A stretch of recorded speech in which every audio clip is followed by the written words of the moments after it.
Hello and welcome to Mint Talk India. Today in this video we are going to do your NCERT class 5th English unit number 10 poem Malu Bhalu's practice question and this is part 2 video.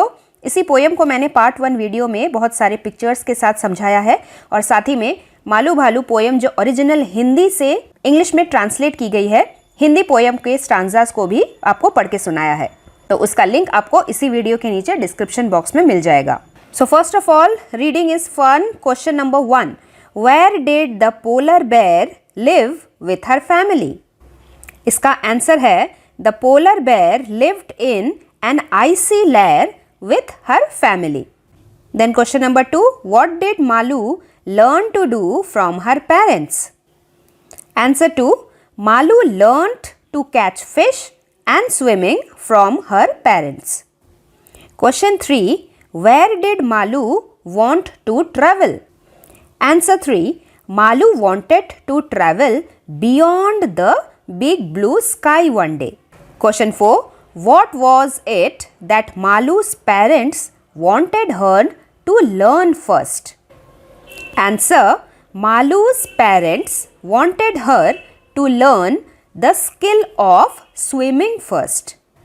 Then question number 5. Was Malu scared to swim and did she learn it easily? So our answer yes, Malu was scared at first to swim but she learned it easily because swimming came naturally to Malu. Then we have question number 6. Read the last 2 stanzas of the poem. Whom does she stand for in both? तो ये है हमारा last stanza और ये है second last stanza. यहाँ पे second last stanza में यहाँ पे एक शी है, doubt and fear she left behind, और लास्ट स्टैंजा में यहाँ पे एक शी है, fearless was Malu this she new. तो यहाँ पे शी किसके बारे में बता रहे हैं? ये है मालू के बारे में बताया जा रहा है. यहाँ पे doubt and fear she left behind, अपने मन का डर और अपने मन की शंका को मालू पीछे छोड़ के स्विमिंग करने लगी थी. और यहाँ पे ये जो शी है ये मालू की मदर के बारे में बोला जा रहा है. Fearless was Malu this she knew, Malu एकदम निडर है, ये उसकी मम्मी को पता था. So this we will write here in the first stanza she stands for Malu and in the second stanza she stands for her mother. उसके बाद हमारे टेक्स्ट बुक में एक चार्ट है, कुछ ट्रू और फॉल्स है और फिल इन द ब्लैंक्स है, हमें इन्हें पूरा करना है. यहाँ पे लेफ्ट साइड वाले कॉलम में हम मालू भालू की कुछ फोटोग्राफ्स देख सकते हैं. And here next is the true or false. Let us read. Malu's hair was white. Yes this is true, उसका जो फर था वो स्नो वाइट था. Malu knew how to swim. No it is false, Malu को पहले स्विमिंग नहीं आती थी, बाद में उसकी मम्मी ने उसे स्विमिंग सिखाया. Malu was playing with the penguins. No, Malu was playing with the seagull friends. Malu was good at catching fish. Yes true, बहुत ही जल्दी मालू ने अपने पेरेंट्स से फिश कैच करना सीख लिया था. Then Malu was a brave bhalu. Yes that is true. Malu did not love her mother. No, that is false. Malu used to love her mother dearly. And the last one is Malu's mother was firm. Yes, that is true. ये हमने हमारे poem में ही पढ़ा. उसकी mummy ने बहुत ही strictly बोला था The first things first is to learn swimming. Then here in the last column we have to do character sketch. Character sketch करने का मतलब किसी इंसान का, किसी जानवर का या फिर किसी भी चीज़ का, किसी भी सब्जेक्ट का कैरेक्टर कैसा है, मतलब उसके अंदर क्या क्या क्वालिटीज़ है, उसके बारे में हमें कुछ सेंटेंसेस लिखना होता है. तो जैसे यहाँ पे कुछ क्वालिटीज़ लिखे हैं. ब्रेव, बहुत ही बहादुर थी Malu. Strong, hard working, eager to learn more, smart, caring, impatient. Female भालू थी मालू. अफेक्शनेट थी अपने मम्मी के प्रति. बोल्ड थी, प्लेफुल थी, वाइट थी, एडवेंचरस, क्लेवर, यंग और फियरलेस थी. सभी कुछ थी. तो हम इनको सेंटेंसेस में यहाँ पे लिखने वाले हैं. So here are few points that I have written. सबसे पहले point number 1, Malu Bhalu was brave girl. Point number 2, she was young and playful. Point number 3, she was affectionate towards her mother.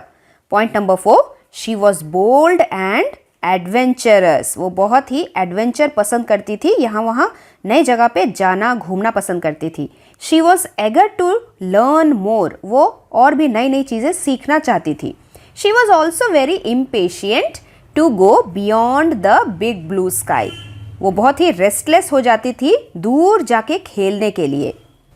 So these are the few points that you can right.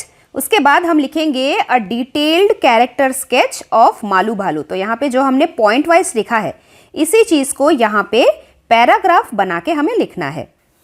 So taking the clue from the given words we have written Malu Bhalu was a brave female polar bear, she was young and playful, she was a clever girl and that is why she knew how to hide from hunters. तो ये वाला जो paragraph है ये तो आपके text book में नहीं दिया, लेकिन आगे आने वाले कुछ क्वेश्चंस में आपको वो पैराग्राफ नजर आएगा जहाँ पे उसके पापा उसे शिकारियों से हाइड करना सिखा रहे हैं।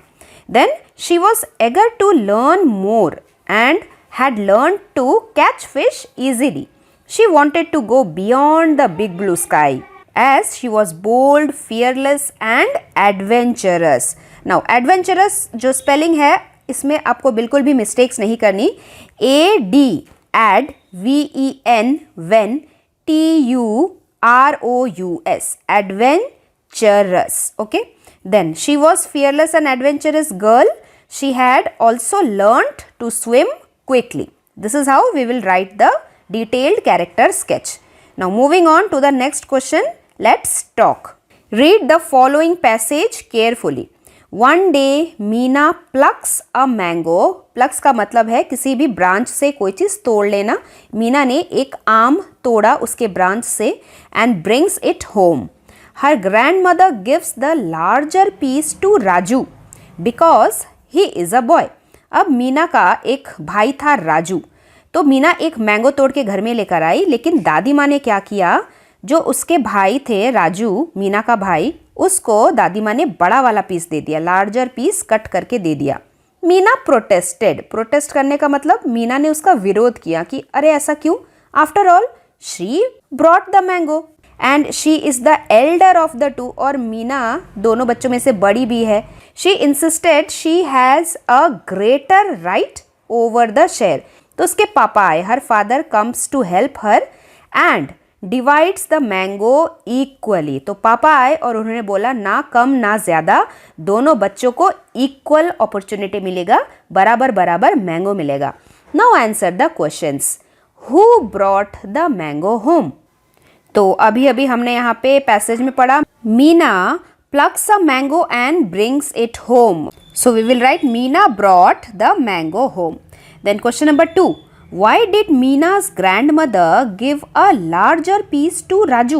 तो वो भी हमने अभी अभी पैसेज में पढ़ा, grandmother gives the larger piece to Raju because he is a boy. So this is how we will write the answer. Her grandmother gave a larger piece to Raju, R capital क्योंकि ये एक noun है, Raju, because he a boy. Question 3, Who do you think should have got the larger piece? आपको क्या लगता है किसे larger piece मिलना चाहिए था? I think both of them should get the equal share. Then the question number 1 here is, using the following clues write about yourself in the space below. Like what is your name, which place you live in, how your physical features, what are your habits, likes and dislikes etc. तो ये आपको वैसे तो खुद अपने बारे में लिखना है। तो यहाँ पे जैसे मैंने एक सैम्पल लिख के दिया है, my name is Riya, I live in Bangalore, I have wheatish skin tone, long hair and medium height. तो ये हो गई मेरे फिजिकल फीचर्स कि मैं दिखने में कैसी हूँ। उसके बाद मेरे हैबिट्स कैसे हैं, I wake up early in the morning and I am very punctual in all my works. मैं सुबह को जल्दी जल्दी उठना पसंद करती हूँ और अपने सारे काम सही समय पे करना पसंद करती हूँ, वो होता है पंचुअल होना। और उसके बाद मेरे लाइक्स और डिसलाइक्स क्या है, मुझे क्या पसंद है, I like to study and draw, और मुझे क्या पसंद नहीं है, I dislike dishonesty among people. जब लोग झूठ बोलते हैं या फिर ईमानदारी नहीं दिखाते, उस समय मुझे वैसे लोग पसंद नहीं आते। तो इस तरीके के क्लूज लेके आप भी एक छोटा सा पैराग्राफ लिख सकते हैं। Then question number 2 is what are the things your mother asks you to do. In the first column you will write things you like to do and in the second column you will write things you do not like to do. तो कुछ चीज़ें जो बच्चों को पसंद होगी वो होंगे playing games, watching TV, reading story books, giving water to the plants. और कुछ चीज़ें जो बच्चों को पसंद नहीं होंगी, जो मुझे लगता है वो होंगी getting up early in the morning, रात को बहुत रात तक पढ़ाई करते रहना, to study late night, having medicines, दवाइयाँ खाना, गोइंग टू हॉस्पिटल्स में जाके इंजेक्शन लगवाना। इस तरीके की चीज़ें बच्चों को यूजुअली पसंद नहीं आते। तो आप भी अपने मन से अपने पसंद और नापसंद के बारे में लिख सकते हैं। Then going to the next question, that is let us write number 3। Malu lived with Malu's parents in the north pole. Malu had great fun with Malu's seagull friends. One day, Malu's father told Malu that the hunters had come to trap Malu and Malu's family. Malu knew how to hide very well. Malu shut Malu's eyes and curled up like a ball of snow. The hunters searched for Malu and Malu's family everywhere but in vain. तो यहाँ पे हम बार बार मालू मालू मालू मालू कर रहे थे, जबकि हम इस चीज़ को अवॉइड कर सकते हैं। We can avoid repeating the names by using certain other words in their place. और हम ऐसी चीज़ों को बोलते हैं PRONOUN, प्रोनाउन, जो किसी भी नाउन की जगह पे instead of a noun word we can use the pronoun words. जैसे हर बार नाम लिखने के बजाय आई, मी, वी, अस ऐसे करके भी लिख सकते हैं।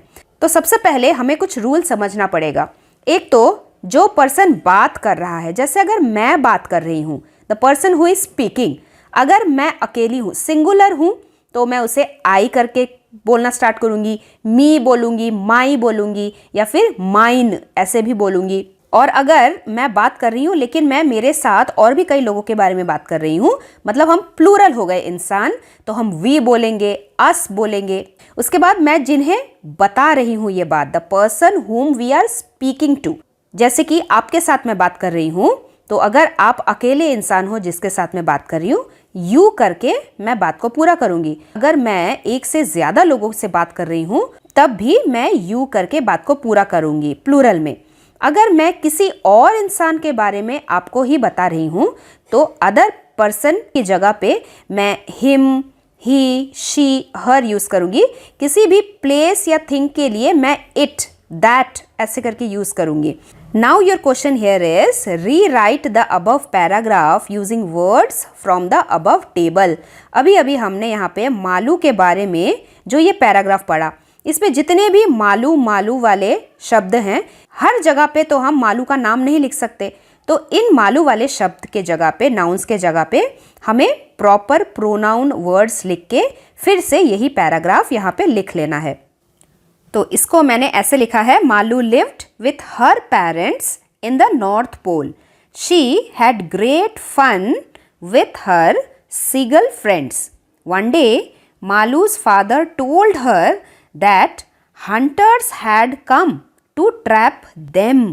Malu knew how to hide very well. She shut her eyes and curled up like a ball of snow. The hunters searched for them everywhere but in vain.